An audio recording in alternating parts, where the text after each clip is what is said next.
শুরুতেই প্রশ্ন করবেন ইসরা। জি, আপনি প্রশ্ন করুন। হ্যালো, আসসালামু আলাইকুম। আমি ওয়ালাইকুম আশা করি যে সবাই আসসালাম। ভালো আছেন। জি, বলেন কোথা থেকে? আমি আমি বলতেছি নিউ ইয়র্ক থেকে, নিউ ইয়র্ক ইউএসএ।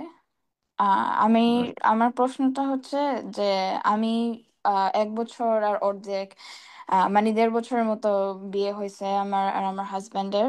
বাট আমার হাজবেন্ড মানে আর কি একটু বেশি ক্যালকুলেটিং, একটু মানে কিভাবে বলবো, একটু মানে কিপটার কোয়ালিটি বেসিক্যালি, যে আর কি একটা ওয়াইফের যে একটা ভরণ পোষণ, মানে ওর মা ওকে আর কি বারবার বলে দিতে হচ্ছে, মানে ওর মা আমাকে আর কি ওকে বলতেছে আমাকে দিতে, মানে ওর নিজে থেকে আর কি ওরকম ভাবে আসতেছে না। আর আমরা হুম, বিয়ে করার আগে আমি ওকে জিজ্ঞেস করছি যে, কারণ আর কি আমি চাচ্ছিলাম একজন হাজবেন্ড যে ধার্মিক, যে প্র্যাকটিসিং, কারণ আমি ধার্মিক, আমি প্র্যাকটিসিং, আমি আরো করতে চাচ্ছি। তো আমিও চাচ্ছি যে কি যে প্র্যাকটিসিং করে। সো আমি ওকে জিজ্ঞেস করছি যে তুমি কি নামাজ পড়ো, এরকম করো। এখন আর কি বিয়ের পরে দেখতেছি যে ও ফজর নামাজটার জন্য আর কি আমি অনেক বারবার ডাকি, ওঠে না। আবার আর কি মসজিদে যেতে চাচ্ছে না, মানে জামাতে পড়ার জন্য বলতেছে যে বলেন। আহ আমি বলতেছি যে আর কি জামাতে গেলে মানুষ যদি আর কি আমাকে দেখে, মানে এটা যদি শো অফ, আমি তো মানুষকে দেখানোর জন্য আর কি নামাজ পড়তে যাইতেছি, যে এটা তো আর কি আল্লাহর আর আমার ভিতরে না। তারপর বলছে মানে অনেক কিছু, যেমন আর কি ধার্মিক দিক দিয়ে আর কি আমি ওর সাথে স্যাটিসফাইড না। আর বিয়ের আগে ওর আর কি একটা ক্যান্সার ছিল, লুকিমিয়া, ওটা যেমন আর কি এখন নাই। কিন্তু আর কি আমি যখন বলছি যে তোমার কি এই অসুস্থতা ছিল কিনা, ও আর কি আমার সাথে মিথ্যা কথা বলতেছে। তারপর মানে আর কি অনেক দিক দিয়ে আর কি আমি ওকে বিশ্বাস করতে পারতেছি না। আর মানে বিয়ের আগে প্রশ্ন বলছিল, জি জি, আপনার বিয়ের ভালো আগে, করে প্রশ্ন। সরি। প্রশ্ন আপনার আপনার কোশ্চেন বলেন। হ্যাঁ, আমার কোশ্চেনটা হচ্ছে কি, মানে এগুলা দিয়ে কি আর কি খোলাটা জায়েজ হবে, মানে আল্লাহ কি আমার উপর নারাজ হবে, এটা কি ভ্যালিড? খোলার জন্য? হ্যাঁ, খোলার জন্য। আর আমরা তো ইউএসএ তে থাকি, আমাদের তো কোনো ইসলামিক কাউন্সিল নাই, মানে আর কি এটা কিভাবে, কার কোনো ঈদের পিরিয়ড আছে কিনা, বা কিভাবে কি করতে হবে? দেখেন, ওকে নসিহত করে উপদেশ দিয়েও যদি ফজর না পড়ে, ফজর পড়ছে না, সূর্য উঠিয়ে দিচ্ছে, তাহলে খোলা নিতে হবে। আর যদি ফজর পড়ে কিন্তু মাঝে মাঝে মসজিদে যাচ্ছে না, মাঝে মাঝে যাচ্ছে না কিন্তু ওক্তে পড়ে নাই, সূর্য ওঠার আগে পড়ে নাই, তাহলে সে গুনাহগার, অবশ্যই গুনাহগার, ফাসিক, কিন্তু খোলা নেওয়ার পরামর্শ দেব না। আল্লাহ ওকে সংশোধনের তৌফিক দিক। কিন্তু ওর চাইতে অনেক বড় অপরাধ যে ওক্ত পার করে সূর্য উঠে গেল, ফজর পড়ে না, এমন স্বামীর কাছ থেকে খোলা নিতে পারবেন, কোন দোষের কথা না, বরং সওয়াবের কাজ।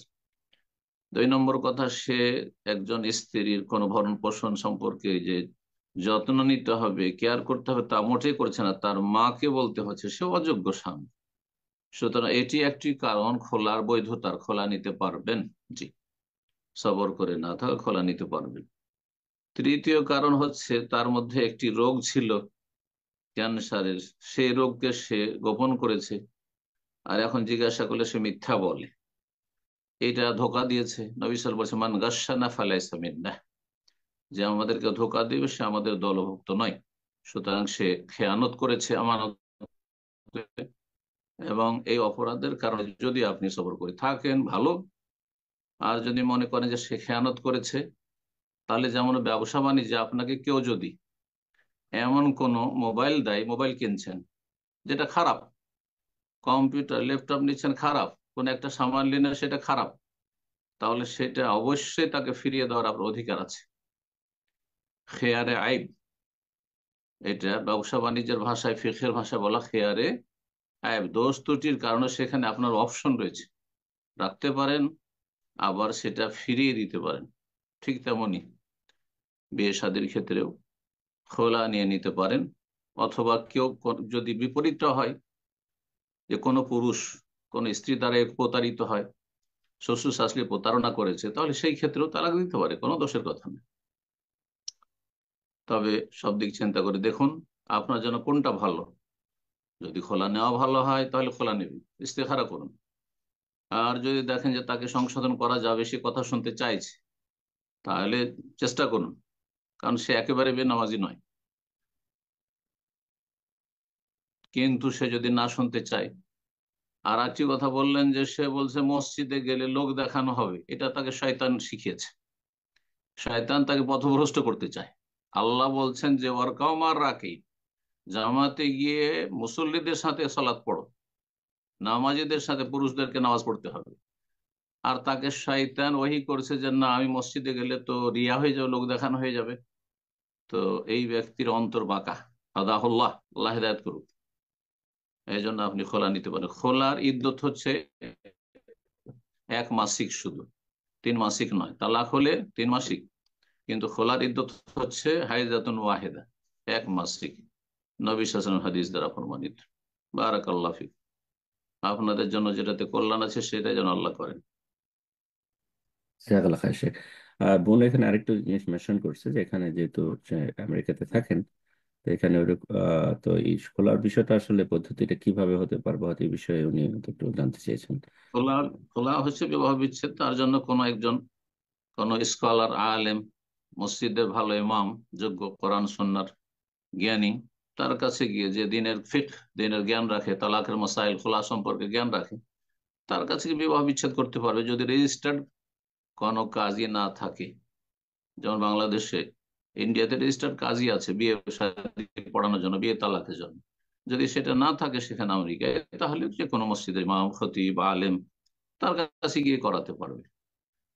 অথবা সরকারের, হ্যাঁ, আদালতের আশ্রয় নিতে পারবে। যদিও মানব রচিত বিধানের আদালতে আশ্রয় নেওয়া একজন মুসলিমের জন্য নিরুপায় না হলে জায়েজ নয়।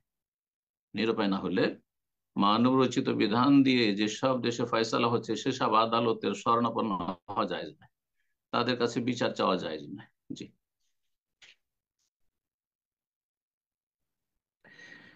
এরপর যা প্রশ্ন করবেন, মাহিরা, আহ, জি, মাহিরা নুরতাজ, আপনি প্রশ্ন করুন। জি। জি, আসসালামু আলাইকুম রহমতুল্লাহ। ওয়ালাইকুম আসসালাম রহমতুল্লাহ বরকাত। জি, আমি নিউ ইয়র্ক থেকে বলছি। তো বলেন। আমার কোশ্চেন হলো যে এখন অনেক জায়গায় দেখতেছি যে সূরার মানে সূরার সিরিয়াল মেনটেন করা নামাজে জরুরি, অনেকে বলতেছে এটা সম্পর্কে জানতে চাচ্ছি। এবং কেউ যদি ফার্স্ট রাকাতে আহ সূরা নাস পড়ে ফেলে, তাহলে পরবর্তী রাকাতে নাকি সূরা নাসই পড়তে হবে। তো এটা কতটুকু হাদিস দ্বারা প্রমাণিত, এটুকু জানতে চাচ্ছি। বর্তমান যে কোরআনের বিন্যাস আছে, সিরিয়াল আছে, সেটি ওসমান রাদিয়াল্লাহু তাআলা আনহুর ইজতিহাদে, তার জামানায়, তার খেলাফতে হয়েছে। তাহলে তার আগে রাসূলুল্লাহ আমলে এই তরতিব, এই বিন্যাস ছিল না, এই সিরিয়াল ছিল না। তাহলে এইভাবে পড়া তখন জানতো না তা। হ্যাঁ। তারপরে আপনার আবু বকর সিদ্দিক রাদিয়াল্লাহু তাআলা খেলাফত আমলে তখনও ছিল না। ওমর রাদিয়াল্লাহু তাআলা খেলাফত দীর্ঘ 10.5 বছরে, তখনও ছিল না। তাহলে বোঝা যাচ্ছে যে ওহির জামানা বন্ধ হওয়া, ওহি বন্ধ হয়েছে নবী সাল্লাল্লাহু আলাইহি ওয়াসাল্লামের এন্তেকালের সাথে। তারপর আবু বকরের খেলাফত, উমরের খেলাফত, এসব খেলাফতে এই বিন্যাস, এই তরতিব মেনটেন করতে হবে। আর সূরা নাস পড়ে নিয়ে আবার ফালাক পড়া যাবে না, এইসব কথার কোনো সুযোগই ছিল না, কারণ কোরআনের এই তরতিব ছিলই না আসলে। কোরআন এইভাবে তরতিবের সাথে মুসাফে উসমানীতে, নামই হচ্ছে মুসাফে ওসমানী, মানে ওসমান রাদিয়াল্লাহু তাআলা আনহুর খেলাফতে এবং তার নেতৃত্বে এই মুসহাফ সংকলন করা হয়েছে, সূরা ফাতিহা দিয়ে শুরু এবং সূরা নাসে গিয়ে শেষ। তারপরে সাহাবায়ে কেরামদের বিভিন্ন আরো আপনার তাদের ব্যক্তিগত মুসহাফ ছিল, যেমন এই মুসহাফ ইবনে মাসউদ, আব্দুল মাসউদ রাদিয়াল্লাহু মুসহাফ ছিল, সেখানে তার বিন্যাস আলাদা ছিল। তারপরে নবী সাল্লাল্লাহু আলাইহি ওয়াসাল্লামের হাদিস রয়েছে, নাসাই, আবু দাউদ হাদিস রয়েছে যে রাসূলুল্লাহ সাল্লাল্লাহু আলাইহি ওয়াসাল্লাম প্রথমে সূরা বাকারা পড়লেন, তারপরে নেসা পড়লেন, তারপরে আলে ইমরান পড়লেন। অথচ বাকারার পরে আলে ইমরান, আগে নেসা তারপরে আলে ইমরান পড়লেন। কিন্তু সেটা যদি জায়েজ হয়, তো নাসের পরে ফালাক পড়া, ইখলাস পড়া, সূরা আসর পড়া, যে কোনো সূরা পড়া, সূরা নাবা পড়া জায়েজ, কোনো অসুবিধা নেই। সমস্ত ওলামাদের কাছে 3 মাযহাবে এতে কোনো আপত্তি নেই। একমাত্র একটি মাযহাবে তারা বলছে না, এই কোরআনে যে তরতিব রয়েছে মুসাফি হোসেন, সেটা ফলো করতে হবে। কিন্তু এই ফতোয়া তাদের, হ্যাঁ, দলিল সম্মত নয়। জি। যারা শুনিয়েছে যে না, সূরা নাস পড়লে আবার দ্বিতীয় রাকাতে সূরা নাস পড়তে হবে, তারা সে বিশেষ একটি মাযহাব ফলো করে, যাদের ফতোয়া হাদিস সম্মত নয়, হাদিস বিরোধী ফতোয়া। সুতরাং সেটা আপনি মানবেন না। জি। সেই হাদিস দ্বারা প্রমাণিত, নবী সাল্লাল্লাহু আলাইহি সাল্লাম পড়েছেন আগে পরে করে, সুতরাং কোনো অসুবিধা নেই। জি, বারাকাল্লাহু ফিক। আমিন। প্রশ্ন করবেন উম্মে জাহিদ, আপনি প্রশ্ন করুন।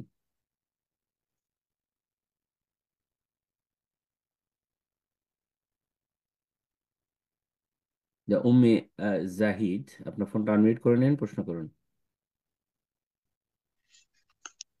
আসসালামু আলাইকুম ওয়া রাহমাতুল্লাহি ওয়া বারাকাতুহু। ওয়ালাইকুম আসসালাম ওয়া রাহমাতুল্লাহি ওয়া বারাকাতুহু।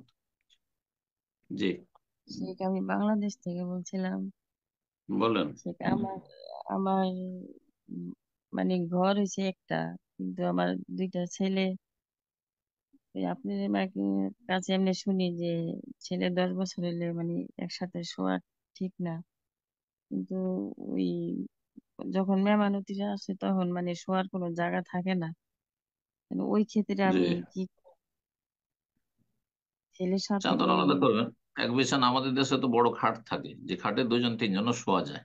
হ্যাঁ, সিঙ্গেল খাট সাধারণত আমাদের দেশে কম রাখে মানুষ, ডবল খাট রাখে, দেশে দুজন তিনজন শোয়া যেতে পারে, কিন্তু এক এক কম্বলে শুইবে না, এক ল্যাফে শুইবে না, দুজনে সাবালক আহ সাবালিকা, এভাবে সাবালক সাবালিকা হয়ে গেছে, তখন উত্তম হচ্ছে, সুন্নত হচ্ছে যে ফররিকু বাইনা ফিল মাযাজি, বিছানা আলাদা করে দাও। বিছানা আলাদা করা সবচেয়ে ভালো, সিঙ্গেল খাটের ব্যবস্থা করবেন। যদি সেটা সম্ভব নয়, অনেক সময় অনেক সম্ভব হয় না, বিষয়টি হারাম নয়, অনেকে বাড়াবাড়ি করে, একবারে নাজায়েজ হারাম। আরে ভাই, যেখানে নিষেধ করে সবগুলি নিষেধাজ্ঞার ক্ষেত্রে হারাম কথাটি প্রযোজ্য নয়, অনেক ক্ষেত্রে কাজটি অনুত্তম। হ্যাঁ, কাজটি না করা উচিত, কথা পার্থক্য আছে। তো আবার বলছি যে যথাসাধ্য এটা থেকে বেঁচে থাকবেন। যদি সিঙ্গেল খাট সম্ভব হয় তা করবেন, কিন্তু তা সম্ভব নয়। আমাদের দেশটা হচ্ছে সাপ বিচ্ছুর দেশ, সাপের দেশ। নিচে মাটিতে ঘুমানো যাবে না। সৌদি আরবে সারা জীবন মাটিতে ঘুমিয়ে থাকেন, কোনো অসুবিধা নেই। এখন যদি আমরা মাটিতে এখানে ফ্লোরে ঘুমাই, কোনো অসুবিধা নেই, কোনো কিছুর ভয় নেই, কিন্তু আমাদের দেশে সম্ভব নয়, বিশেষ করে গ্রীষ্মকালে, বর্ষাকালে। সুতরাং এই বিষয়গুলি বুঝতে হবে। তো একই খাটে হয়তো দুই ভাইকে শুইতে হচ্ছে, দুই বোনকে শুইতে হচ্ছে, কোনো অসুবিধা নেই। আহ কিন্তু আপনার চাদরগুলি আলাদা রাখবেন, কম্বল আলাদা রাখবেন, অথবা চাদর গায়ে দিচ্ছে সেই আলাদা আলাদা চাদর গায়ে দিবে, একটা চাদরে দুইজন নয়। যেমন স্বামী স্ত্রী থাকে, এক কম্বলে এক লেহাফে দুইজন থাকে, এমনটা করবেন না। জি, বারাকাল্লাহ। প্রশ্ন করবেন হামিদা খাতুন, আপনি প্রশ্ন করুন। আসসালামু আলাইকুম রহমতুল্লাহি বারাকাতু। ওয়ালাইকুম আসসালাম রহমতুল্লাহ বরকাত। জি, শাইখ, আমি মালদা থেকে বলছি। হম, বলো। আমার প্রশ্ন হলো যে একজন মহিলা প্রায় 12 বছর ধরে চিকিৎসা নিচ্ছেন সন্তানের জন্য। হম, বর্তমানে আর্থিক সমস্যায় জড়িয়ে পড়েছেন, এমনকি মানসিক দিক থেকেও মানে দুর্বল হয়ে পড়েছেন। আরেকটি হম। কথা হলো যে এ কি আপার জন্য মানসিক দুর্বলতা? বাচ্চা হয় না জি সেজন্য? কি জন্য জি জি মানসিক দিক থেকে দুর্বল? বাচ্চা হচ্ছে না সেই? মানে ওটাও কারণ আছে, প্লাস মানে আর্থিক দিক থেকে দুর্বল হয়ে পড়েছে, সমস্যায় জড়িয়ে হম, পড়েছে ওই জন্য। আল্লাহর উপর তারপর ভরসা করবে। রিজিক দাতা আল্লাহ, রিজিক যেমন অর্থ, ঠিক তেমনি রিজিক হচ্ছে ছেলে মেয়ে। আল্লাহ যদি ইচ্ছা করেন তো দেবেন, না তাতে ধৈর্য ধারণ করতে হবে। জি, দুর্বল এ কেন আপার হবে? জি ইমানে দুর্বলতা আরেকটি আছে। জি আরেকটি কথা হলো যে এ আপার স্বামী কিন্তু মানে মাঝে মধ্যে সলাৎ ত্যাগ করে। তো হম, সেক্ষেত্রে তিনি মানে মনে করছেন যে না, আল্লাহর উপরে ভরসা করেই শুধু দোয়া করতে থাকবো নাকি আর চিকিৎসা নেবো, এরকম মানে ভাবনা নিয়ে আসছেন। পয়সা যদি আর্থিক সচ্ছলতা থাকে তাহলে চিকিৎসা নেবে। আর যদি আর্থিক সচ্ছলতা না থাকে তো আগে খাওয়া দাওয়া, আগে ভরণ পোষণ, পরে ছেলে মেয়ে নেওয়ার জন্য চিকিৎসা। ছেলে মেয়ে নেওয়া ফরজ নয়, এই মশলাটিও জেনে নিতে হবে। এর আগে আমি একবার কোন একটা প্রশ্ন বলি, ছেলে মেয়ের বেশি নেওয়া মুস্তাহাব আর ছেলে মেয়ের নেওয়া উচিত। কিন্তু ছেলে মেয়ে আপনি বন্ধ করবেন না, টোটালি একবার স্থায়ী বন্ধ করবেন না, কিন্তু ছেলে মেয়ে নেওয়ার জন্য হচ্ছে না স্বাভাবিকভাবে, আমাকে আর্থিক সংকটে খেয়ে না খেয়ে চিকিৎসা করে ছেলে মেয়ে নিতে হবে, না, কোনো জরুরি নাই, কোনো জরুরি নাই। এ চিকিৎসা মুস্তাহাব, আল্লাহ স্বাভাবিকভাবে দেন না, আর আমার অর্থ তেমন নাই, আমি ডাক্তারকে কেন পয়সা দেবো? আমার ছেলে মেয়েরা বেশি হক রাখে, তাদের লেখাপড়ায় খরচ করতে হবে। আমার আগে খাওয়া দাওয়া আছে, আমার আগে শীত বস্ত্র আছে, আমার আগে বাড়ি ঘর থাকার জায়গা আছে, এটা আগে বেশি জরুরি। জি, বারাকাল্লাহ ফিক। আমিন। প্রশ্ন করবেন এমডি মাসুদ আলম, আপনি প্রশ্ন করুন। আসসালামু আলাইকুম রহমতুল্লাহ। ওয়ালাইকুম আসসালাম রহমতুল্লাহ বরকাতুহু। জি, কেমন আছেন শেখ? আলহামদুলিল্লাহ। কোথা থেকে? আপনাকে আল্লাহ। শেখ কলকাতা থেকে বলছি, আমার বাড়ি মালদা জেলা। মাশাআল্লাহ। আপনাকে আল্লাহর কোন জন্য জায়গা? ভালোবাসি। মালদা কোন জায়গা? হাব্বাকুমুল্লাহ। মানিকচক থানা শেখ। মাশাআল্লাহ, মানিকচক। মাশাআল্লাহ। বলছিলাম স্যার কি, আলহামদুলিল্লাহ আপনার আলোচনা শুনে যেটি গুরুত্বপূর্ণ সবচেয়ে, ওটা আলহামদুলিল্লাহ আল্লাহর রহমতে ধরেছি। ফজর ছুটে যাচ্ছিল স্যার। হ্যাঁ, তো হ্যাঁ। ফজরটা আপনার একটা দাসে, ফজর ছুটে যাচ্ছিল স্যার। মাঝে মাঝে মানে যে কোম্পানিতে কাজ করি স্যার, ওই হুম, হুম। কোম্পানিতে ফজরের নামাজ মানে রাত 1টার সময় ঘুমাই, তারপরে ফজরটা পড়তে পারতাম না। তা আল্লাহ। আলহামদুলিল্লাহ আল্লাহর রহমতে। তো আপনার একটি দার্সে মানে শুনেছিলাম কি অ্যালার্ম সেট করতে হবে। হুম, তো ওই অ্যালার্ম সেট করে, এবং তাও ধরতে পারি না, মানে মাঝে মাঝে ছুটে যায়। তারপরে হুম, আলহামদুলিল্লাহ একটা বক্স নিয়ে দূরে রেখে দিই, মোবাইল আর বক্স।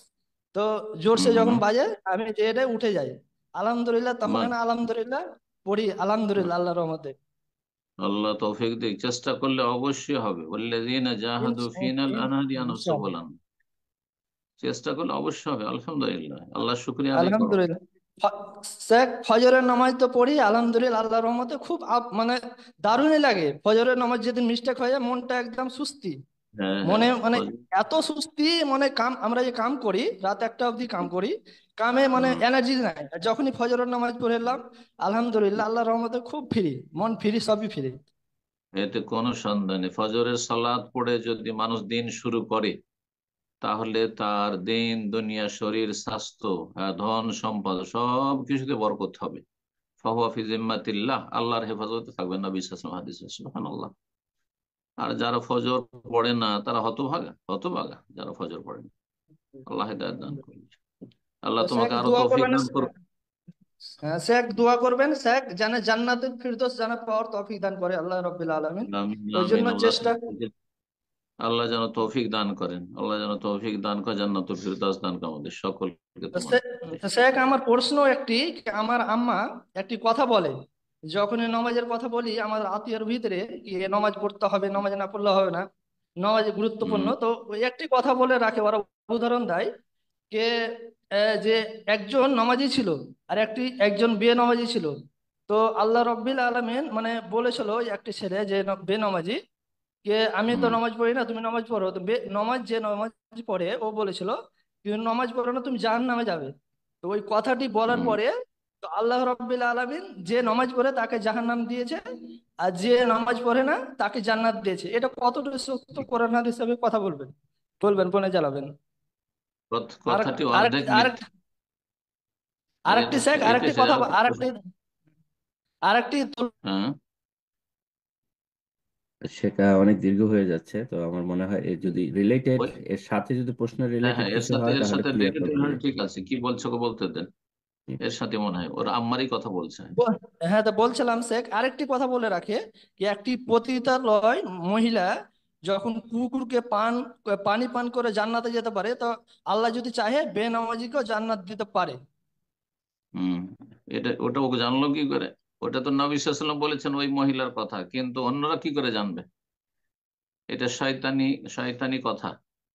এটা যে বলবে তার শয়তানি কথা। ওই মহিলা সম্পর্কে নবী সাল্লাল্লাহু আলাইহি ওয়াসাল্লাম সার্টিফিকেট দিয়েছেন নির্দিষ্ট করে, কিন্তু আমি ওইরকম পাপ করলে আমাকে মাফ করবেন, এর সার্টিফিকেট কোথায়? বোঝা গেছে? এই হচ্ছে এর উত্তর। বাকি কথা হলো, তোমার আম্মা যেটি বলেছে সে হাদিসটার অর্ধেক সত্য অর্ধেক মিথ্যা। একজন মানুষ ভালো মানুষ ছিল, সে নামাজি আর বেনামাজির কথা যে বলেছে এটা মিথ্যা কথা বলেছে, জাল কথা। তো একজন মানুষ ভালো মানুষ ছিল, আর একজন পাপী ছিল। তো পাপী লোককে সে বুঝাইতো বুঝাইতো কিন্তু বুঝতে চায় না, তখন সে বলেছে, কসম করেছিল যে আল্লাহর কসম তোমাকে মাফ করবে না, ওই যে জান্নাত আর জাহান্নামের কথা বলেনি, আল্লাহর কসম আল্লাহ তোমাকে মাফ করবে না, তখন আল্লাহ অসন্তুষ্ট হয় তার উপরে যে তুমি কসম করে আমার রহমতকে সংকুচিত করার অধিকার কি রাখো, আমি কাকে মাফ করব না করব। তারপরে সেই পাপীকে, কিন্তু সেই পাপী তো আর বেনামাজি ছিল এমন কথা নাই, বেনামাজি তো কাফের হয়ে যায়, কাফেরকে তো আল্লাহ মাফ করেন না, মুশরিককে পত্তলিকে তো আল্লাহ মাফ করেন, মাজারে সেজদা করেছে আল্লাহ মাফ করবেন, ইন্নাল্লাহ লা ইয়াগফিরু আন ইউশরাকা বিহি, নাস্তিক আল্লাহ মাফ করবেন না, আল্লাহ মাফ করবেন না, কোরআন হাদিস স্পষ্ট। কিন্তু চোর ডাকাত, হ্যাঁ, আর এইরকমই যারা বিভিন্ন হারাম খেয়েছে, পাপ করেছে, হারাম রোজগার করেছে, তাদের ক্ষেত্রে আল্লাহ ইচ্ছাধীন, তারপর আল্লাহর ইচ্ছাধীন। কি করে জানবো যে আমি ওই পাপ করবো আর আমাকে মাফ করবে? যার সম্পর্কে সার্টিফিকেট নবী দিয়েছেন সাল্লাল্লাহু আলাইহি সাল্লাম, তার জন্য সেটি সীমিত, অন্যের ক্ষেত্রে নয়। এই নয় যে আজকাল কোনো বেশ্যা কুকুরকে পান করিয়ে দিবে পানি আর জান্নাতে চলে যাবে, না, কখনো না। কারণ এটা নির্দিষ্ট একটি ঘটনা, নির্দিষ্ট একটি ঘটনা, ধোঁকা খাওয়ার কিছু নেই। এইরকম যারা এইরকম হাদিসগুলি থেকে তারা যারা নিজেকে পাপে লিপ্ত রাখে, এই হাদিসগুলির সাহারা নিয়ে আর অসৎ উদ্দেশ্য নিয়ে যারা এসব কথা বলে আর পাপে ডুবে থাকে, তারা আসলে হতভাগা, তাদের নসিবে জান্নাত নেই। এই জন্য শয়তান এইভাবে তাদেরকে বিভ্রান্ত করেছে। জাইয়ান আল্লাহুম শয়তান আমালহুম, আল্লাহ হেদায়েত দান করুন। বেনামাজি জান্নাতে যাবে না, কারণ বেনামাজি কাফের মুশরিকের সমান, নাস্তিকের সমান। বেনামাজি যে একেবারে নামাজ পড়ে না, সেই ব্যক্তি আর নাস্তিকে আর মাজার পূজারীতে আর মূর্তি পূজকে কোনো পার্থক্য নেই। বাইনাল আবদে ওয়া বাইনাল কুফরি ওয়া শিরক তারকুস সালাত, নবী সাল্লাল্লাহু আলাইহি হাদিস। কুফরি এবং শিরক আর আল্লাহর বান্দার মাঝে পার্থক্যকারী হচ্ছে সালাত। সালাত পড়লে মুসলিম, না হলে মুসলিম থাকে না। কিন্তু হয়তো কিছু গাফিলতি আছে, কিছু ত্রুটি আছে, মাঝে মাঝে অক্ত পার করে দিচ্ছে হয়তো, অথবা মাঝে মাঝে জামাতে যাচ্ছে না, ইত্যাদি ইত্যাদি, দেরি করে পড়েছে, সেগুলোর ক্ষেত্রে মাফ রয়েছে। বা অন্যান্য হারাম কাজে আছে সেগুলোর ক্ষেত্রে, তারপরে যে মাফ করবেন এটা তো নিশ্চয়তা নেই। লেমাই আশা, যাকে আল্লাহ চাইবেন, যখন চাইবেন, হতে পারে আল্লাহ হাজার হাজার বছর শাস্তি দিয়ে আল্লাহ চাইবেন যে মাফ করি, না হলে করবো না। সুতরাং একজন মানুষ আল্লাহর ভয় যদি থাকে, সে কখনো জেনে শুনে পাপের দিকে যাবে না। আল্লাহ তোমার মাকে হেদায়েত দান করুন, বারাকাল্লাহু ফিক, এবং সকল মুসলিম পথভ্রষ্টদেরকে আল্লাহ হেদায়েত দান করুন। জি, আমিন। প্রশ্ন করবেন সাদ্দাম হোসেন, আপনি প্রশ্ন করেন।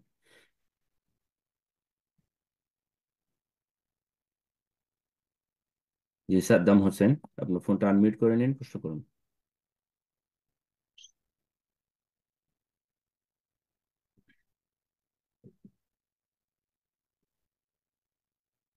আপনার আপনাকে আবারও সুযোগ করে দিচ্ছি সাদ্দাম হোসেন, শেষবারের মতো আপনি যদি লাইনে থাকেন ফোনটা আনমিউট করে নিন, প্রশ্ন করুন।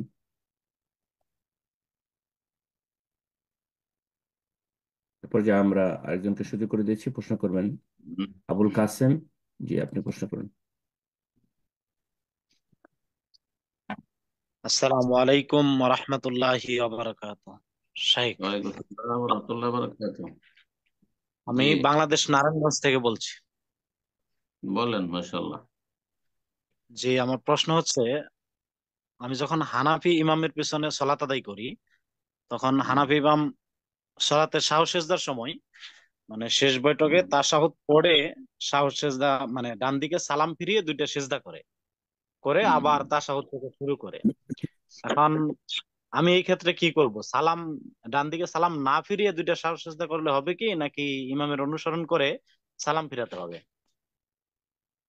এই ক্ষেত্রে যেহেতু সালাম দুই দিকে ফিরানো রুকুন ফরজ, নাকি ডান দিকের সালামটি ফরজ আর বাম দিকের সালাম সুন্নাত, মাসলাতে ইখতিলাফ রয়েছে। মাসলাটি ফিকহি মাসলা, কোনো আকীদার মাসলা নয়। যার ফলে ডান দিকে, যেহেতু হানাফি মাযহাবে সালাম ডান দিকে ফিরলে হয়ে গেল, আহ, বরং তাদের কাছে সালাম ফিরাও তাদের রুকন ফরজ নয়, ইচ্ছাকৃত সালাত পরিপন্থী কাজ করে খরুজ বেসুনাহি, তাদের ফিকার কেতাব কদরি হেদায়েতে রয়েছে, ইচ্ছা করে যদি বেরিয়ে যায় নামাজ থেকে তাহলে হয়ে গেল, যখন সে তাশাহুদের সমান বসে বসে নিয়েছে, বৈঠক করে নিয়েছে। তো তাদের নামাজের ফতোয়াগুলিতে অনেক শিথিলতা আছে, অনেক হাদিস বিরোধী ফতোয়া আছে। তো যাই হোক, সংক্ষেপে বলি, এইরকম ক্ষেত্রে ওলামারা বলেছেন যে যেহেতু আহলে সুন্নাত ওয়াল জামাতের এই বিশ্বাস যে হানাফি, শাফি, মালিকি, হাম্বলি, আহলে হাদিস একে অপরের পিছনে সালাত হবে, যদি বড় শিরকারী না হয়, বড় শিরকারী না হয়। শুধু হানাফি, শুধু শাফি, শুধু মালিকি, শুধু হাম্বলি, আবার শাফির নামে আবার মাজার পূজারি বেরেলভি রয়েছে কেরালায়, শ্রীলঙ্কায়, না। হানাফির নামে ভারত, বাংলাদেশ অধিকাংশ বেরেলভি মাজার পূজারি রয়েছে, এরা নাই। কিন্তু হানাফি, শাফি, মালিকি, হাম্বলি, আহলে হাদিস একে অপরের পিছনে ফিকহি মাসাইলের ইখতিলাফ থাকা সত্ত্বেও, ভিন্নতা থাকা সত্ত্বেও সালাত শুদ্ধ। হানাফির শাফির পিছনে, শাফির হানাফির পিছনে, আহলে হাদিসের হানাফির পিছনে, আহলে হাদিসের পিছনে হানাফি। এটি হচ্ছে আহলে সুন্নাতের ইতিকাদ। এর পরিপন্থী কেউ যদি বিশ্বাস রাখে তাহলে তার মধ্যে চরমপন্থা রয়েছে, তার মধ্যে খাওয়ারিজদের লক্ষণ রয়েছে। বোঝা গেছে? তো তাকফিরি বিশ্বাস রয়েছে, তারা পথভ্রষ্ট। সুতরাং আপনি এই ক্ষেত্রে ওলামারা যেটা বলছেন যে সুন্নতের খেলাফ সে কাজ করছে, দুই সালামের মাঝখানে যে সহসিজদা করছে, আপনি করে নেবেন, আপনি করে নেবেন। সে যদি জানার যোগ্যতা তার মধ্যে থাকে, হাদিস কাবুলাস সালাম, বাদাস সালাম, সালামের আগে সহসিজদা না হয় সালামের পরে, তারপরও যদি হানাফি মজহাবের অন্ধ অনুসারী হয়, গোঁড়ামি করে, তাহলে সে গুনাহগার, সে রবের কাছে জবাব দিবে রাসূলুল্লাহ নাফরমানির জন্য, কিন্তু আপনার সালাত হয়ে যাবে। বারাকাল্লাহ। আমিন। প্রশ্ন করবেন রাফিদ হাসান। জি, আপনি প্রশ্ন করুন। শাইখ আসসালামু আলাইকুম ওয়া রাহমাতুল্লাহ। ওয়ালাইকুম আসসালাম ওয়া রাহমাতুল্লাহি ওয়া বারাকাতুহু। জি, শাইখ বাংলাদেশ বগুড়া থেকে বলছি। বলেন। আমার প্রশ্ন হচ্ছে ওই তারকের বিষয় নিয়ে, ওই যে ওই বৈঠকে বসা, যেটা পা উঁচু করে বসা, সেইটা নিয়ে। তাওয়াররুক, নিতম্বের উপর বসা। তাওয়াররুক মানে নিতম্বের উপর বসা। জি, নিতম্ব মাটিতে যে রেখে। যে এই বিষয়টা হুম। একটু একটু খুলে বলবেন একটু, মানে সুন্নাহ তরিকায় কিভাবে করা যায়? সুন্নাত তরিকা হচ্ছে ডান পাটাকে খাড়া রাখবেন, হুম, আর বাম পাটাকে ডান দিকে ঢুকিয়ে দেবেন, ডান দিকে বের করে দিবেন, আর পাছা নিতম্বকে জমির উপর রাখবেন। তাওয়াররুক ওয়ারেকুন থেকে, আর ওয়ারেক মানে নিতম্ব, ওয়ারেক মানে নিতম্ব, পাছা, পাছাটিকে নিতম্বকে জমিনে রেখে দিয়ে এই কাজটি করতে হয়, সেজন্য এর নাম হচ্ছে তাওয়াররুক। এটি শেষ তাশাহুদে ইমাম শাফি, ইমাম আহমদ বিন হাম্বল, আহলুল হাদিস এদের কাছে করা সুন্নত। হানাফিদের কাছে এই সুন্নতটি নেই, হতে পারে ইমাম আবু হানিফার কাছে এই হাদিস পৌঁছেনি, যার ফলে হানাফি মাযহাবে এই তাওয়াররুকের সুন্নত নেই। এটা মহিলাদের জন্য তারা আবার করেছে, আবার মহিলাদের জন্য হাদিস পৌঁছে গেছে, মানে ওরা ভাগ করে নিয়েছে, কিছু হাদিস মহিলারা আমল করবে, কিছু হাদিস পুরুষরা আমল করবে, এই ভাগ করে নিয়েছে তাদের ফিকহি মাসলায়। আল্লাহ হিদায়াত দান করুন। আর মালিকি মযহাবে দুই তাশাহুদই তাওয়াররুক আছে, মানে তাদের কাছে আবার ইফতিরাশ নেই, আহ, বাম পা বিছিয়ে তার উপরে বসার নেই, দুই তাশাহুদে তাদের কাছে নিতম্বের উপর বসা রয়েছে, যেটিও সুন্নতের খেলাফ। তো মালিকি মযহাবের ফতোয়া সুন্নতের খেলাফ, হানাফি মযহাবের ফতোয়া সুন্নতের খেলাফ, সহিহ ফতোয়া শাফি এবং হাম্বলি আর আহলুল হাদিসদের ফতোয়া এই ক্ষেত্রে যে শেষ তাশাহুদে সালাতে নিতম্বের, যেখানে দুই তাশাহুদ রয়েছে, শেষ তাশাহুদে নিতম্ব জমিনে রেখে বসবে। এটি সুন্নত কাজ, ওয়াজিব নয় আবার। জি, যেমন আমিন জোরে বলা সুন্নাত, রফুল ইয়াদাইন সুন্নাত, বুকে হাত বাঁধা সুন্নাত, ঠিক তেমনি এটিও সুন্নাত। কেউ না করলেও সালাত হবে, কিন্তু জেনে শুনে সুন্নাত ছাড়লে তার নেকি কমবে। বারাকাল্লাহ ফিক। জাযাকাল্লাহ খাইর। শেখ, আরেকটু স্পষ্ট হওয়ার জন্য, যেটা আপনি এখানে মেনশন করছেন দুই তাশাহুদেই তারা তাওয়াররুফ করে থাকেন, আপনি এখানে 2 রাকাত সালাত বিশিষ্ট এবং 3 রাকাত বা 4 রাকাত সালাতের এটার পার্থক্যটা কি আরেকটু স্পষ্ট করে বলবেন, যে 2 রাকাত সালাতের বললাম ক্ষেত্রে? জি। বললাম দেখেন, শেষ তাশাহুদে তাওয়াররুক আছে, মানে নিতম্ব জমিনে রেখে বসা আছে শেষ তাশাহুদে। এখন এখানে গিয়ে আবার শাফি আর হাম্বলির কিছু সামান্য ইখতিলাফ রয়েছে। শেষ তাশাহুদ বলতে দুই তাশাহুদ বিশিষ্ট নামাজ যে শেষ তাশাহুদ, নাকি দুই দুই রাকাত ওয়ালা যে নামাজে, যেমন ফজরের নামাজ বা সুন্নত নামাজ 2 রাকাত পড়ছেন আর আপনি তাশাহুদে বসে, এটাকে শেষ ধরবো কিনা। শাফি মযহাবে এটাই শেষ, সুতরাং শাফি মযহাব ফজর নামাজেও তাওয়াররুক আছে, কিন্তু হাম্বলি মযহাবে এবং অধিকাংশ আহলে হাদিসদের ফতোয়া হচ্ছে যে না, আহ, তাশাহুদে আখিরা শেষ তাশাহুদ যখন বলা হয়েছে, তাহলে বোঝা যাচ্ছে যে এমন নামাজ হইতে হবে যাতে 2 তাশাহুদ আছে। মাগরিবের নামাজ যাতে 2 তাশাহুদ আছে, এশা, আপনার আসর, জোহর, এগুলোতে। কিন্তু ফজরে আপনার তাওয়াররুক নেই হানাবেলাদের কাছে, আহলুল হাদিস অধিকাংশ আহলে হাদিসদের কাছে। কিন্তু যারা পুরাতন আহলে হাদিস ওলামা ভারত, বাংলাদেশ, পাকিস্তানের, তারা শাফি মাযহাবকে তাদের অনেক নামাজ শিক্ষা কিতাবে তারা প্রাধান্য দিয়েছে, কারণ শাফি মাযহাবের চর্চাটি তাদের কাছে তখন বেশি ছিল। যার ফলে কিন্তু হাদিসগুলি চর্চা করলে মনে হচ্ছে যে এই ফতোয়াটি বেশি ঠিক, যে 2 তাশাহুদ বিশিষ্ট হলে তখন শেষ তাশাহুদে তাওয়াররুক করবে, নিতম্ব জমিনে রেখে বসবে। আশা করি বিষয়টি বুঝতে পেরেছেন। বারাকাল্লাহ ফিক। জাযাকাল্লাহ খাইর শেখ। জি শেখ। তো পর্যায়ে প্রশ্ন করবেন মনিরুল ইসলাম। জি, আপনি প্রশ্ন করুন।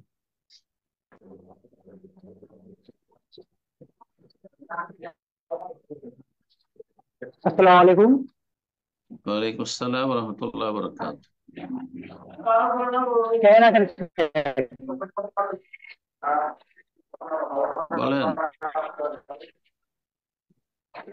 আমি আমি কলকাতা থেকে, মালদা থেকে বলছি, এখন মুম্বাইতে আছি। আচ্ছা, মুম্বাই। আমার প্রশ্ন হলো স্যার, হ্যাঁ মুম্বাইতে আছি এখন। আমার প্রশ্ন হলো, আমাদের গ্রামের একজন আছে, মল্লিক পাস করে এসছে, এবার ও 5 ওয়াক্ত নামাজ পড়ে না। আমার তো আমি অনেকবারই দেখেছি ওনাকে। এখন দেখছি প্রায় ও জুমার দিনে খালি খুতবা দিতে যায়। তা আমি আমাদের গ্রামে বলেছি কি ওনার খুতবা কি করে নেওয়া যায়, ও তো ফজরের নামাজটাও পড়ে না, শুধু জুমার ওয়াক্তটাই পড়ে, তাহলে ওটা কি করে ফজরের হয়? নামাজ পড়ে না বলতে মসজিদে আসেন না, নাকি ও নামাজই পড়ে না? না, নামাজ না, 5 ওয়াক্ত নামাজে পড়ে না। আমি দেখেছি অনেকবার, আমি বাড়িতে যখন থাকি প্রায় দেখি ও একদম নামাজে পড়তে না, যায় তো না। ওর খুতবা দেওয়া জায়েজ না, ওকে খতিব বানানো জায়েজ নয়, ওর খুতবা শোনাও জায়েজ নয়, ওকে এরকম স্টেজে উঠানো জায়েজ নয়, ইমামতি তার জায়েজ নয়, হারাম ইমামতি, বেনামাজ ইমামতি হারাম। জি, আউযুবিল্লাহ। যত মৌলভী মাওলানা মাদানি হোক, তবু জায়েজ নয়, হারাম কাজ করছে। সমস্ত গ্রামের লোকেরা গুনাহগার। আল্লাহ হেদায়েত দান করুন। জাযাকাল্লাহ খাইর। প্রশ্ন করবেন বাদশাহ। আপনি প্রশ্ন করুন।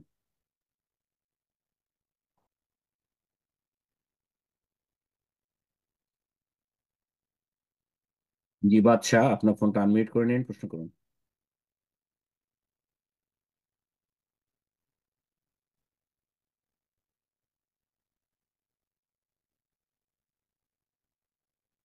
এ পর্যায়ে আমরা আরেকজনকে সুযোগ করে দিচ্ছি, প্রশ্ন করবেন ফাতেমা। আপনি প্রশ্ন করুন। আসসালামু আলাইকুম রহমতুল্লাহ ওয়ালাইকুম আসসালাম ওয়া রাহমাতুল্লাহি ওয়া বারাকাতুহু। বলেন। জি, শেখ আমি নারায়ণগঞ্জ থেকে বলছি। বলেন। আমার প্রশ্নটা হচ্ছে যে 5 ওয়াক্ত ফরজ সালাতের সালাম ফিরাইয়া শুনছি ইচ্ছা মতো দোয়া করা যায় না, তো সুন্নতি দোয়াগুলা শেষ করার পরে আমি কি এই দোয়া দুইটা করতে পারবো কিনা? একটা হচ্ছে আল্লাহুম্মা কফিনি বি হালালিকা আন হারামিকা ওয়া আগনিনি বিফাদলিকা আম্মান সিওয়াক। আরেকটা হচ্ছে আল্লাহুম্মা মুসাররিফাল কুলুবি সররিফ কুলুবানা আলা তাআতিক ইয়া মুকাল্লিবাল কুলুবি সাব্বিত কলবি আলা দীনিক। এই দুইটা। এটা সালাম ফেরার পরে না পড়ে সালাম ফেরার আগে পড়বেন। আত্তাহিয়াত, যেহেতু আপনি তো আর জামাতে পড়ছেন না, লম্বা করতে পারবেন, সুতরাং আত্তাহিয়াত দুরুদ পড়ে নেওয়ার পরে আল্লাহুম্মা ইন্নী আউযু মিন আযাবিল কবরি ওয়া মিন আযাবিজ জাহান্নাম এটা পড়লেন। আল্লাহুম্মা ইন্নী যালামতু নাফসি যুলমান কাসীরা রব্বানা আতিনা ফিদ দুনিয়া হাসানাহ ওয়া ফিল আখিরাতি হাসানাহ ওয়া কিনা আযাবান নার। আর এই দোয়াগুলো, আল্লাহুম্মা কফিনি বিহালালিকা আন হারামিকা ওয়া আগনিনি বিফাদলিকা আম্মান সিওয়াক। আর তারপরে যে কোনো দোয়া, লিয়াতাখায়্যার মিনাল মাসআলাতি আজাবু ইলাইহি, এই সময়টা যে কোনো দোয়া আপনি চয়েস করতে পারবেন, রাসূলুল্লাহ সাল্লাল্লাহু আলাইহি ওয়াসাল্লাম বলেছেন। তার মধ্যে এই দোয়াগুলি পড়বেন। ইয়া আল্লাহ মুকাল্লিবাল কুলুব সাব্বিত কলবি আলা দীনিক, ইয়া মুসাররিফাল কুলুব সাররিফ কুলুবানা আলা তাআতিক। কোনো অসুবিধা নেই, কিন্তু সালাম ফেরার পরে পড়া চাইতে এটা সালামের আগে পড়া ভালো। বলবো না যে বিদআত, তবে সালামের জিকির হিসাবে নয়, এমনি পড়তে পারেন, এমনি দোয়া যে কোনো সময় করা যায়, মাঝে মধ্যে হয়তো করলেন, কিন্তু হাত তুললে দোয়া করলে আপনি একা একা মাঝে মধ্যে করতে পারেন। আর বিনা হাত তুলে পড়লে আপনি আহ সালামের আগে পড়েন। সালামের আগে পড়েন, ওই সময়টায় দোয়া কবুলের বেশি সম্ভাবনা রয়েছে। সালামের পরে দোয়ার চাইতে সালামের পরে হচ্ছে জিকিরের স্থান, আর সালাম ফেরার আগে হচ্ছে দোয়ার স্থান। এই দুটো কথা মনে রাখি। জি। জাযাকাল্লাহ খাইর। প্রশ্ন করবেন শফিউল্লাহ বিন আব্দুল হাই। জি, আপনি প্রশ্ন করুন।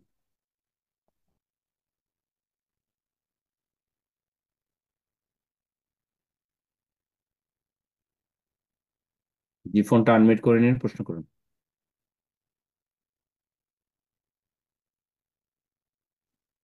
আসসালামু আলাইকুম রহমতুল্লাহ। ওয়ালাইকুম আসসালাম রহমতুল্লাহ বরকাত। জি বলেন। আমি সৌদি আরব রিয়াদ থেকে। বলেন। শেখ, আশা করি ভালো আছেন। প্রথমে আপনার কাছে দোয়া চাচ্ছি আমার আব্বার জন্য। রাহিমাহুল্লাহ, গত বুধবার উনি দুনিয়ার মায়া ত্যাগ করেছেন। আল্লাহ রহম করেন, আল্লাহ জান্নাতুল ফিরদৌস দান করেন। আল্লাহ মারহাম মাওতানা মাওতাল মুসলিমিন। আপনার আব্বাকে, আমাদের আব্বা আম্মা সকলকে যারা দুনিয়া থেকে চলে গেছেন ইমানের অবস্থায়, আল্লাহ তাদেরকে জান্নাতুল ফিরদৌস দান করুন, খাতা মাফ করেন। হ্যাঁ। তো আমার প্রশ্ন হচ্ছে শেখ, আমি আলহামদুলিল্লাহ অনেক চেষ্টার বিনিময়ে মানে যে নিজের জন্য যে খাবার খাবানোর আমি মানে ফিনালি চেষ্টা করেছি। আসলে আমরা অনেক বেদাতের ভিতরে আছি, অত্যন্ত গ্রামাঞ্চলে, দেশের বাড়ি আমার কিশোরগঞ্জ। তো এখন তাদের মানে আত্মীয় স্বজন বা আমাদের প্রতিবেশী যারা আছে তাদের হয়েছে যে যারা মাইয়াতের জন্য গোসল দিছে, কবর করছে, অর্থাৎ দাফন কাফনের জন্য শরীক হয়েছে কয়েকজন প্রতিবেশী, তাদেরকে কিছু একটা করার জন্য তারা মায়া করতেছে আর কি। কি কি করতে তো চায়? এটা খাবার খাওয়াইতে মানে চায়? হ্যাঁ তাদের জন্য, যেমন আমরা তো আমি এক জায়গায় বুঝছিলাম যে আমি পয়সাটা দিব, কবর করছে পয়সা দিব, তারা তো পয়সা নিবে না। আসলে তারা পয়সা নেওয়ার হ্যাঁ মতো হ্যাঁ, যোগ্যতা তাদের, তারা তো প্রতিবেশী আত্মীয় বুঝছি। স্বজনের ভিতরে। এখন আপনার প্রশ্ন কি, এটা জায়েজ কিনা এটাই? হ্যাঁ হ্যাঁ হ্যাঁ, জি, তাদেরকে খাওয়ানো কি ঠিক হবে কিনা? খাওয়ানো জায়েজ নয়, খাওয়ানো জায়েজ নয়। এটি হিন্দুদের হিন্দুদের কাজ। হ্যাঁ, এটি বিজাতির কাজ, এটি মুসলমানদের কাজ নয়। মৃত ব্যক্তির খাওয়া এটা জাহিলিয়াত। মৃত ব্যক্তিকে কেন্দ্র করে কবর জিয়ারতের দাওয়াত, তারপরে 40 দাওয়াত, 3 দিনের দাওয়াত, অথবা এইসব লোকেরা কবর টবর খনন করেছে আর খেদমত করেছে, সেজন্য তাদেরকে ভোজ ভাজ করে দেবে, গরিব মিসকিনকে খাওয়াইতে হবে, এগুলো সব হারাম, বেদাত এবং জাহান্নামে যাওয়া। এতে আপনার বাবারও ফায়দা হবে না, আর আপনি খরচ করবেন আপনারও ফায়দা হবে না, আপনার বাবাও গুনাহগার, আপনিও গুনাহগার, আপনার গ্রামবাসীও গুনাহগার। তবে যেটা করবেন যে তারা যদি পরিশ্রম করে থাকে তাহলে তাদেরকে পারিশ্রমিক দিয়ে দিবেন। ঠিক আছে, কবর খনন করেছে তাদেরকে পয়সা দিয়ে দেন। গ্রামের গরিব মিসকিন আছে তাদেরকে চুপচাপ আপনি গ্রামের লোক জানতে দেবেন না, তাদেরকে বাড়িতে কিছু দিয়ে দেন, দান খয়রাত করে দেন, টাকা পয়সা দিয়ে দেন তাদের বাড়িতে। এইরকম সাদকা করেন। হ্যাঁ, মসজিদ তৈরি করে দেন, মাদ্রাসা তৈরি করে দেন, এতিমখানা তৈরি করে দেন। হ্যাঁ, অথবা আপনি আংশিক দান খেয়ারত করুন, কিন্তু এই ভোজ ভাজ করে খাওয়া এটি জাহেলি যুগের প্রথা। জি, জায়েজ না। জাজাকাল্লাহ খায়ের। প্রশ্ন করবেন সাজেদা, আপনি প্রশ্ন করুন। আসসালামু আলাইকুম রহমতুল্লাহি ওয়া বারাকাতুহু। ওয়ালাইকুম আসসালাম রহমতুল্লাহ বরকাত। জি জি স্যার, আমি নিউ ইয়র্ক থেকে বলছি।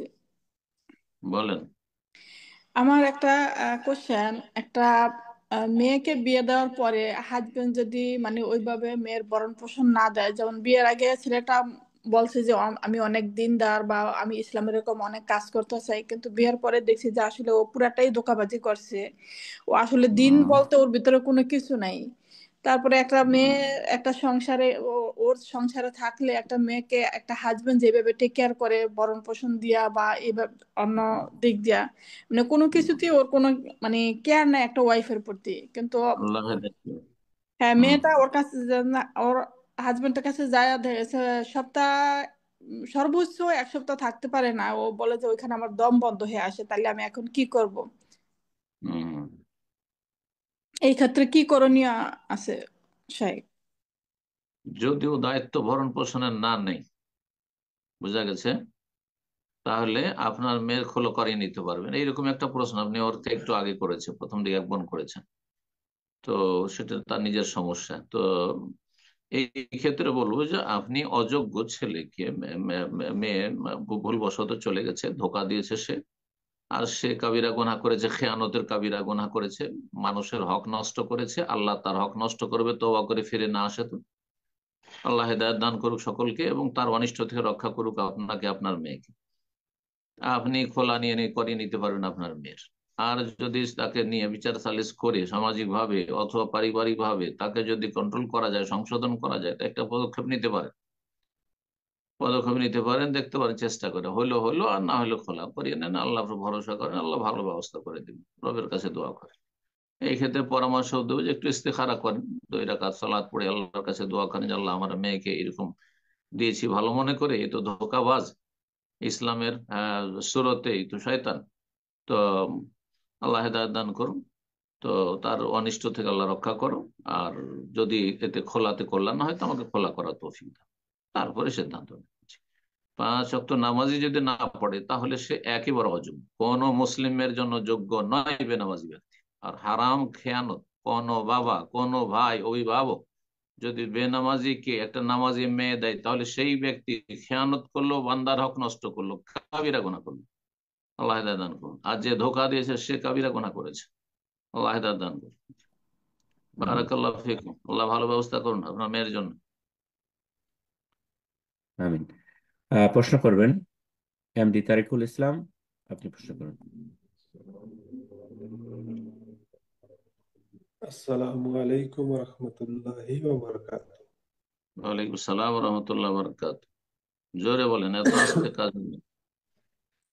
শাইখ, আপনাকে আমি আল্লাহর জন্য ভালোবাসি, আর আল্লাহ সুবহানাহু ওয়া তাআলা আপনার নেক হায়াত দান করুক। বারাকাল্লাহু ফিকুম। কোথা থেকে বলছেন বলেন? শাইখ, আমি আপনার ভারতবর্ষের পশ্চিমবঙ্গের জলপাইগুড়ি পাহাড়পুর থেকে বলছি। জলপাইগুড়ি, মাশাআল্লাহ, বলেন। তো শাইখ, আমার প্রশ্ন হচ্ছে, আমার এক নানাজি, জি উনার বাড়ির পাশেই মসজিদ আর কি। তো উনি জি আমাকে জিজ্ঞাসা করতে বলছেন যে উনি যে আজান দিতে যান, তো আজানের জি আগে যে বাড়িতে যে সুন্নত নফল নামাজ পড়া উত্তম, সেক্ষেত্রে তিনি কি করবেন? সুন্নত নফল নামাজ পড়েই গিয়ে আজান দিবেন, নাকি ওখানে আজান দিয়ে তারপরে পড়বেন? এটাই আমার না, প্রশ্ন। সেটা মুয়াজ্জিন যদি আপনি যেহেতু জানেন। উনি মুয়াজ্জিন যেহেতু, সুতরাং ওনাকে আউয়াল ওয়াক্তে আজান দিতে হবে। সুতরাং এখানে নফল পড়তে থাকবে, সুন্নত পড়তে থাকবে, তাহলে তো আজান বিলম্ব হয়ে যাবে, এটা ঠিক হবে না তার জন্য। তার বিষয়টি ব্যতিক্রম, বুঝছেন না? তিনি মসজিদে গিয়ে আজান দেবেন, আজান দেওয়ার পরে সেখানে সুন্নত পড়ে, ইনশাল্লাহ বাড়িতে সুন্নত পড়লে যে নেকিটা পেতেন বেশি, তার চাইতে বেশি পাবেন, কারণ তিনি মুয়াজ্জিন সেই জন্য। হ্যাঁ, জি, বারাকাল্লাহ। আমিন। প্রশ্ন করবেন নূপুর, আপনি প্রশ্ন করুন। আসসালামু আলাইকুম। ওয়ালাইকুম সালাম ওয়া রাহমাতুল্লাহি ওয়া বারাকাতুহু। জি, আমি বাংলাদেশ থেকে বলছি। বলেন।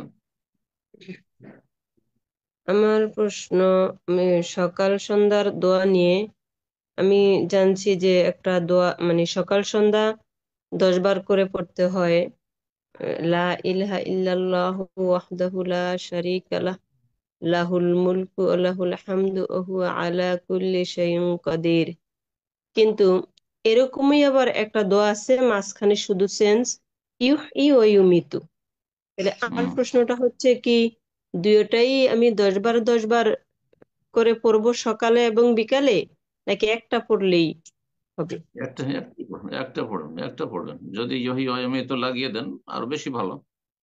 হ্যাঁ, অতিরিক্ত আপনি আল্লাহর সিফাত, আল্লাহর গুণাবলী বর্ণনা করলেন, যিনি হায়াতের মালিক, যিনি মৌতের মালিক, ইহি যিনি জীবন দান করেন, যিনি মৃত্যু দান করেন, এটা বললে বেশি ভালো। আর যদি মনে কখনো এটা আমল করবো, কখনো এটা আমল করবো, কোনো দোষ নাই, কিন্তু একবার এই নয় যে 10 বার এইটা, 10 বার ওইটা না, এটা না। কখনো নবী সাল্লাল্লাহু আলাইহি ওয়াসাল্লাম এটি পড়েছেন বা শিখিয়েছেন, কখনো ওইটি। জি, বারাকাল্লাহু ফিক। আমিন। প্রশ্ন করবেন আরিফুজ্জামান, জি আপনি প্রশ্ন করুন। আসসালামু আলাইকুম রহমতুল্লাহ। ওয়ালাইকুম আসসালাম ওয়া রাহমাতুল্লাহি ওয়া বারাকাতুহু। জি, শেখ, আমি বাংলাদেশ রাজশাহী থেকে বলছি। মাশাআল্লাহ, বলেন। আমার প্রশ্ন হচ্ছে যে বাংলাদেশে একজন সালাফি মানহাজের আলেম বলেছেন যে উযু করার সময় 3 বার পানি নিতে হবে, এ কথা ঠিক নয়। 3 বার ধৌত করতে হবে, অর্থাৎ একবার ধৌত করার জন্য 3 বার 4 বার যদি পানি নেওয়ার আগে, তাও কোনো সমস্যা নেই। তো আমার প্রশ্ন হচ্ছে যে যে আমরা যখন হাত মুখ ধুই, তখন হচ্ছে হাত ধোয়ার সময় 3 বার পানি নিলে কোনো সমস্যা নেই, ধোয়া যায়। কিন্তু মুখমণ্ডলে যে দাঁড়িয়ে থাকে, তো সেক্ষেত্রে 3 বার চেয়ে অতিরিক্ত পানি নেওয়া যাবে কিনা, তাই এটা হচ্ছে আমার প্রশ্ন। আসসালামু আলাইকুম। উনি এইভাবে বলেছেন, তার মানে তো পানি তো অপচয় হয়ে যাবে, ইসরাফ হয়ে যাবে। এইসব ভিত্তিহীন কথাবার্তা বলে মানুষকে আরো বিভ্রান্ত করে লাভটা কি? এটা তো অপচয় হবে। পানি অল্প ব্যবহার করতে হবে, এটা হচ্ছে শরীয়ত মত। নবী সাল্লাম 600 গ্রাম পানিতে, 600 মিলি পানিতে উজু করেছেন। আর এক সা অর্থাৎ 3 লিটারের কম, হ্যাঁ, 2.5 লিটার 3 লিটারে নবী সাল্লাম গোসল করেছেন। তাহলে আমাদেরকে এগুলো খেয়াল রাখা উচিত। ঠিক আছে, আপনি 600 মিলির জায়গায় 1200 মিলি করেন, কিন্তু আপনি বারবার পানি নিতে হবে একটা অঙ্গের জন্য, এটা শিখাচ্ছেন আপনি? না না না, এটা ভুল শিখাচ্ছেন। আপনি একটি অঙ্গ একবার ধুয়ে পুরোটা যদি ধোয়া হয়ে যায় যথেষ্ট, যথেষ্ট, এটা ফরজ আদায় হয়ে গেল। 2বার ধোয়া সুন্নাত, 3বার ওর চাইতে ভালো, 3বারের বেশি ধোয়া সুন্নাতের খেলাফ, অপচয় এবং এটা সীমা লঙ্ঘন। হাদিসে রয়েছে ফাকাদ জাল্লামা তাআদ্দা আসা, সে বন্ধ কাজ করলো, সে সীমা লঙ্ঘন করলো, সে অন্যায় করলো। তাহলে 3বারের বেশি 4 বার করে কোনো অঙ্গ ধোয়া ঠিক নয়। তবে হ্যাঁ, কোনো অঙ্গ ধুইতে গিয়ে 3বার পানি নিয়েও দেখছি না একটু শুকনো থেকে গেছে, তখন অতিরিক্ত পানি নিতে পারে। কিন্তু আপনি বারবার পানি নিতে থাকবেন, বারবার পানি নিতে থাকবেন, তার এই কথা শুনে না, এটা এইভাবে যদি মেসেজ যায় তার কথা, তাহলে এইভাবে বলা ঠিক নয় আসলে যে কোনো ফতোয়া। বারাকাল্লাহ ফিক। আমিন। প্রশ্ন করবেন আর রানা, আপনি প্রশ্ন করুন।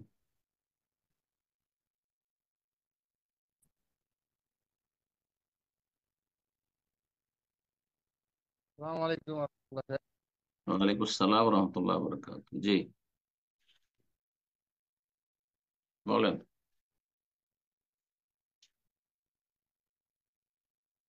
শোনা যাচ্ছে না। রানা, আপনি আমার ফোনটা মিউট করে ফেলেছেন, আবার আনমিউট করুন। জি, প্রশ্ন করুন। বিষয় হচ্ছে যে আমি এখানে কেরালায় থাকি, তাই বুঝলেন।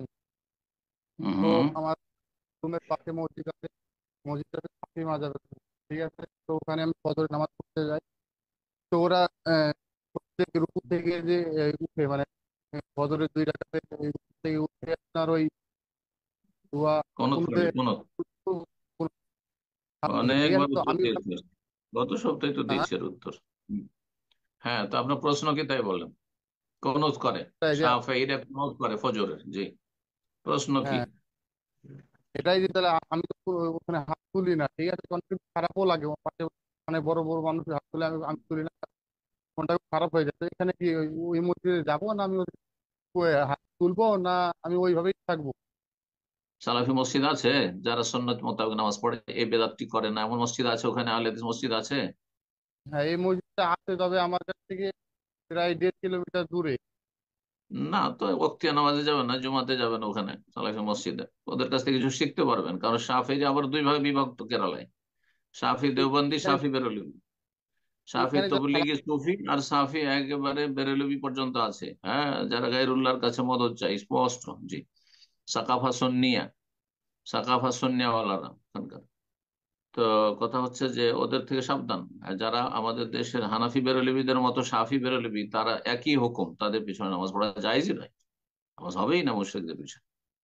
তো কথা হচ্ছে যে যদি শুধু এই বেদাতটি করে, ফজরের কোনতের বেদাত সাফি মজহাবে আছে, ভুল ফতুয়া, প্রত্যেক মজহাবে কিছু ভুল ফতুয়া আছে, তার একটি এটি সাফি মজহাবে।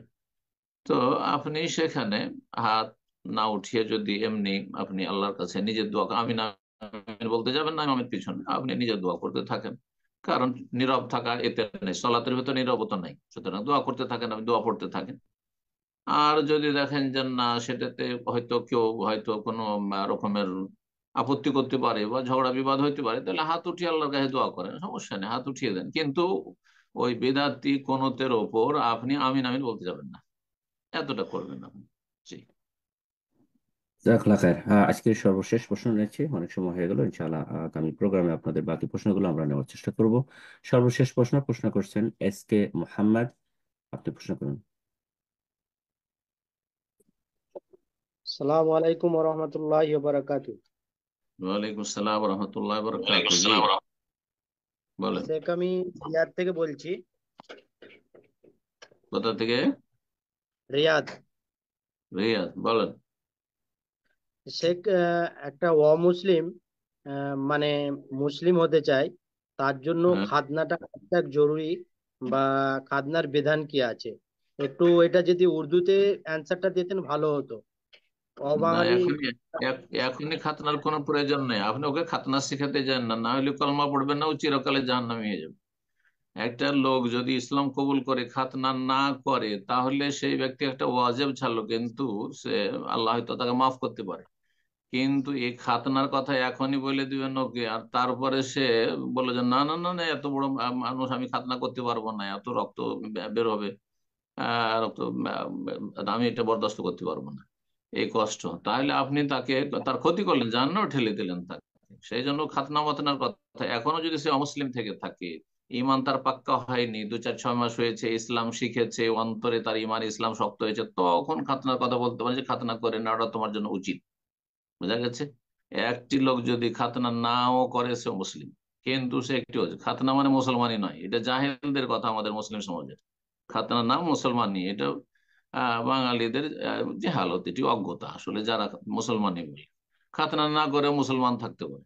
হ্যাঁ, কিন্তু সে ওয়াজিব ছাড়লো, যেমন মেলা ওয়াজিব ছাড়ছে, দাঁড়িয়ে রাখা ওয়াজিব, বোঝা গেছে, টাকনার ওপরে কাপড় থাকা ওয়াজিব, টাকনার নিচে হারাম।